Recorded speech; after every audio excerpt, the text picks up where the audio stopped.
ನಮಸ್ಕಾರ ಆತ್ಮೀಯರೇ, media house ಕನ್ನಡಗೆ ಸ್ವಾಗತ. ರಾಜ್ಯ ಕಾಂಗ್ರೆಸ್ನಲ್ಲಿ ಯಾರಿಗೂ ಗೊತ್ತಾಗದಂತಹ ಒಂದಿಷ್ಟು ಇಂಟ್ರೆಸ್ಟಿಂಗ್ ಕಹಾನಿ ನಡೀತಾ ಇದೆ. ಕಳೆದ 2 ತಿಂಗಳಲ್ಲಿ ಕಾಂಗ್ರೆಸ್ನಲ್ಲಿ ಹಿಂದೆಂದೂ ಆಗದಂತಹ ಬೆಳವಣಿಗೆಗಳೆಲ್ಲ ಆಗಿ ಹೋಗಿದೆ. ಸಿದ್ದರಾಮಯ್ಯ ಸಚಿವ ಸ್ಥಾನದಿಂದ ಕೆಳಗಿಳಿದಿದ್ದಾಯಿತು. ಆಮೇಲೆ ಸಿದ್ದರಾಮಯ್ಯ ಆಪ್ತರು ಅನ್ಸ್ಕೊಂಡವರು ಒಬ್ಬೊಬ್ಬರೇ ದೂರ ಆಗಿದ್ದಾಯಿತು. ಬಳಿಕ ಡಿಕೆಶಿ ಸಂಪುಟ ವಿಸ್ತರಣೆ ಆಗ್ತಾ ಇದ್ದಂತೆ ದೊಡ್ಡ ದೊಡ್ಡ ನಾಯಕರೇ ಸಿಡಿದೆದ್ದಿದ್ರು.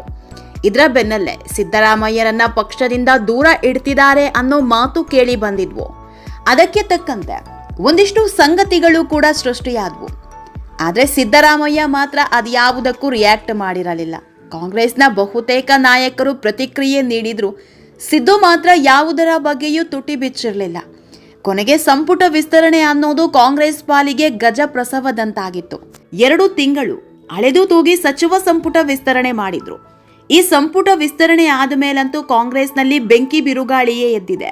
ಸ್ವಪಕ್ಷದವರೆಲ್ಲ ಕಾಂಗ್ರೆಸ್ ವಿರುದ್ಧವೇ ಅಕ್ಷರಶಃ ಕೆರಳಿ ಕೆಂಡ ಆಗಿದ್ದಾರೆ. ಇದು ಕಾಂಗ್ರೆಸ್ ಪಾಲಿಗೆ ನುಂಗಲಾರದ ತುತ್ತಾಗಿರೋ ಹೊತ್ತಲ್ಲೇ ಮತ್ತೊಂದು ಬಿಗ್ ಬ್ರೇಕಿಂಗ್ ನ್ಯೂಸ್ ಹೊರಬಿದ್ದಿದೆ. ಸಿದ್ದು ಗರಡಿಯಲ್ಲಿದ್ದ ನಾಯಕ ಸಿದ್ದು ಮೇಲೆ ಮುನಿಸಿಕೊಂಡಿದ್ದಾರೆ ಅನ್ನೋ ಸುದ್ದಿ ಎದ್ದಿದೆ. ಇದೇ ಈಗ 10 ಪ್ರಶ್ನೆ ಹುಟ್ಟು ಹಾಕಿದೆ. ಈ ಕುರಿತ ಇನ್ಸೈಡ್ ಸುದ್ದಿಯನ್ನ ನಿಮ್ಮ ಮುಂದಿಡ್ತಾ ಹೋಗ್ತೀವಿ. ವಿಡಿಯೋನ ಸ್ಕಿಪ್ ಮಾಡದೆ ಕೊನೆವರೆಗೂ ನೋಡಿ. ಅಲ್ಲದೆ ನಮ್ಮ ಚಾನೆಲ್ನ ಸಬ್ಸ್ಕ್ರೈಬ್ ಮಾಡೋದನ್ನ ಮರಿಬೇಡಿ. ಆತ್ಮೀಯರೇ, ಸಿದ್ದರಾಮಯ್ಯ ಅಂದ್ರೆ ಜನನಾಯಕ, ಸಿದ್ದು ಅಂದ್ರೆ ಹುಟ್ಟು ಹೋರಾಟಗಾರ, ಸಿದ್ದು ಅಂದ್ರೆ ವೋಟ್ ಮೆಷಿನ್ ಅಂತ ಕಾಂಗ್ರೆಸ್ ನಾಯಕರೇ ಹಾಡಿ ಹೊಗಳ್ತಾರೆ. ಹೀಗಾಗಿ ಸಿದ್ದು ಬಣದಲ್ಲಿ ದೊಡ್ಡ ದೊಡ್ಡ ನಾಯಕರೇ ಗುರುತಿಸಿಕೊಂಡಿದ್ರು. ಸಿದ್ದು ಕಾಂಗ್ರೆಸ್ ಪಕ್ಷಕ್ಕೆ ಕಾಲಿಟ್ಟ ದಿನದಿಂದಲೂ ಸಿದ್ದು ಜೊತೆಗೆ ಒಂದು ದೊಡ್ಡ ಪಡೆಯೇ ಇತ್ತು. ಅಂತವರಲ್ಲಿ ಮುಂಚೂಣಿಯಲ್ಲಿದ್ದವರು ಜಮೀರ್, ಸತೀಶ್ ಜಾರಕಿಹೊಳಿ, HC ಮಹದೇವಪ್ಪ, ದಿನೇಶ್ ಗುಂಡೂರಾವ್. ಇವರೆಲ್ಲರೂ ಸಿದ್ದು ಬಣದ ನೆಚ್ಚಿನ ನಾಯಕರು. ಸಿದ್ದು ಎಲ್ಲೇ ಹೋದ್ರು ಇವರ ಜೊತೆಗಿರ್ತಾ ಇದ್ರು. ಸಿದ್ದರಾಮಯ್ಯ ಸಿಎಂ ಆಗಿದ್ದಾಗ ಸಿದ್ದು ಬೆನ್ನಿಗೆ ಗಟ್ಟಿಯಾಗಿ ನಿಂತವರೇ ಇವರು. ಅದರಲ್ಲೂ ಜಮೀರ್, ಸತೀಶ್ ಹಾಗೂ ಮಹದೇವಪ್ಪ ಸಿದ್ದು ಪಾಲಿನ ಬಲಗೈ ಬಂಟರಂತಿದ್ರು. ಸಿದ್ದರಾಮಯ್ಯ ಸಿಎಂ ಸ್ಥಾನದಿಂದ ಕೆಳಗಿಳಿಬೇಕು ಅಂದಾಗಲೆಲ್ಲ ಆಪ್ತರು ಸಿಡಿದೇಳ್ತಾ ಇದ್ರು. ಸಿಎಂ ಬದಲಾವಣೆ ಕೂಗು ಬಂದಾಗಲೆಲ್ಲ ದಿಲ್ಲಿ ಅಂಗಳಕ್ಕೆ ಹೋಗಿ ಬರ್ತಾ ಇದ್ರು. ಆ ಮಟ್ಟಿಗೆ ಸಿದ್ದು ಪರ ನಿಂತಿದ್ರು. ಅದೇನೋ ಗೊತ್ತಿಲ್ಲ, ಸಿದ್ದರಾಮಯ್ಯ ಸಿಎಂ ಸ್ಥಾನದಿಂದ ಕೆಳಗಿಳಿತಾ ಇದ್ದಂತೆ ಒಬ್ಬೊಬ್ಬರೇ ದೂರ ಆಗಿದ್ದಾರೆ. ಜಮೀರ್ ಅಹಮದ್ ನನ್ನ ವಿರುದ್ಧವೇ ಕೆಲಸ ಮಾಡಿದ್ದಾರೆ ಅಂತ ಬಹಿರಂಗವಾಗಿ ಸಿದ್ದು ಹೇಳ್ಕೊಂಡಿದ್ರು. ಆದ್ರೆ ಅದೇನ್ ಕೆಲಸ ಅನ್ನೋದು ಗೊತ್ತಿಲ್ಲ. ಕ್ಷಮಿಸಲಾಗದ ತಪ್ಪು ಮಾಡಿದ್ರ ಅದೂ ಗೊತ್ತಿಲ್ಲ. ಇನ್ನು ಸತೀಶ್ ಜಾರಕಿಹೊಳಿ ಜೊತೆಗೂ ಸಂಬಂಧ ಅಷ್ಟಕ್ಕಷ್ಟೇ. ಇದ್ಯಾವ ಕಾರಣಕ್ಕೆ ಅನ್ನೋದು ಇನ್ನೂ ನಿಗೂಢವಾಗಿಯೇ ಉಳಿದಿದೆ. ಈ ಬಗ್ಗೆ ಸತೀಶ್ ಜಾರಕಿಹೊಳಿ 10 ಬಾರಿ ಸ್ಪಷ್ಟನೆ ಕೊಡೋ ಕೆಲಸ ಮಾಡಿದ್ದಾರೆ. ಆದ್ರೆ ಸಿದ್ದರಾಮಯ್ಯ ಮಾತ್ರ ಒಂದೇ ಒಂದು ಬಾರಿಯೂ ತುಟಿ ಬಿಚ್ಚಿಲ್ಲ. ಆದ್ರೆ ಇಬ್ಬರ ಮಧ್ಯೆ ಸರಿ ಇಲ್ಲ ಅನ್ನೋ ಸುದ್ದಿ ಮಾತ್ರ ಓಡ್ತಿದೆ. ಈ ಎಲ್ಲ ಬೆಳವಣಿಗೆ ಹೊತ್ತಲ್ಲಿ ಈಗ ಮತ್ತೊಂದು ಸುದ್ದಿ ಹೊರಬಿದ್ದಿದೆ. ಸತೀಶ್ ಹಾಗೂ ಜಮೀರ್ ದೂರ ಆದ ಮೇಲೆ ಸಿದ್ದು ಜೊತೆಗಿದ್ದಿದ್ದು HC ಮಹದೇವಪ್ಪ ಮಾತ್ರ. ಹೀಗಾಗಿ ಈ ಬಾರಿಯ ಸಚಿವ ಸಂಪುಟದಲ್ಲಿ ಮಹದೇವಪ್ಪಗೆ ಸಿದ್ದರಾಮಯ್ಯ ಒಂದೊಳ್ಳೆ ಸ್ಥಾನಮಾನ ಕೊಡಿಸ್ತಾರೆ. ತಮ್ಮ ಪರಮಾಪ್ತನ ಪರ ಸಿದ್ದು ನಿಲ್ತಾರೆ ಅನ್ನೋ ಸುದ್ದಿ ಇತ್ತು. ಸಿದ್ದರಾಮಯ್ಯ ನಂಬಿದವರಿಗೆ ಮೋಸ ಮಾಡಿದ್ದಿಲ್ಲ. ತನ್ನ ಆಪ್ತರು ಅನ್ಸ್ಕೊಂಡವರಿಗೆಲ್ಲ ಇದುವರೆಗೂ ಒಳ್ಳೊಳ್ಳೆ ಆಯಕಟ್ಟಿನ ಜಾಗವನ್ನೇ ತೋರಿಸಿದ್ರು. ಆದ್ರೆ ಡಿಕೆಶಿ ಸಂಪುಟದಲ್ಲಿ HC ಮಹದೇವಪ್ಪಗೆ ಸಚಿವ ಸ್ಥಾನವೇ ಸಿಕ್ಕಿಲ್ಲ. ದಲಿತ ಸಮುದಾಯದ ಪ್ರಬಲ ನಾಯಕ ಅನ್ನಿಸಿಕೊಂಡ್ರೂ ಸಹ ಸಚಿವ ಸ್ಥಾನ ನೀಡಿಲ್ಲ.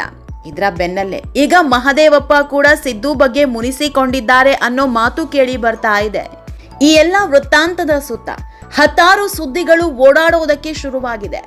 ಆತ್ಮೀಯರೇ, ಅಹಿಂದ ವರ್ಗದ ನಾಯಕ, ಕಾಂಗ್ರೆಸ್ನ ನಿಷ್ಠಾವಂತ ಅನ್ನಿಸ್ಕೊಂಡಿದ್ದ ಮಹದೇವಪ್ಪ ಈ ಬಾರಿ ಅಕ್ಷರಶಃ ಸಿಡಿದೆದ್ದಿದ್ದಾರೆ. ತಮಗೆ ಸಚಿವ ಸ್ಥಾನ ಕೈತಪ್ಪಿದ್ದಕ್ಕೆ ತುಂಬಾ ಗರಂ ಆಗಿದ್ದಾರಂತೆ. ಅದು ಕೂಡ ಸಿದ್ದು ಮೇಲೆ ಸಿಟ್ಟಾಗಿದ್ದಾರೆ ಅನ್ನೋ ಸುದ್ದಿ ಹರಿದಾಡ್ತಾ ಇದೆ. ಮಾಜಿ ಮುಖ್ಯಮಂತ್ರಿ ಸಿದ್ದರಾಮಯ್ಯ ಮಹದೇವಪ್ಪ ಪರ ಸಮರ್ಪಕವಾಗಿ ಬೆಂಬಲಿಸಲಿಲ್ಲ ಅನ್ನೋ ಮಾತು ಹರಿದಾಡ್ತಾ ಇದೆ.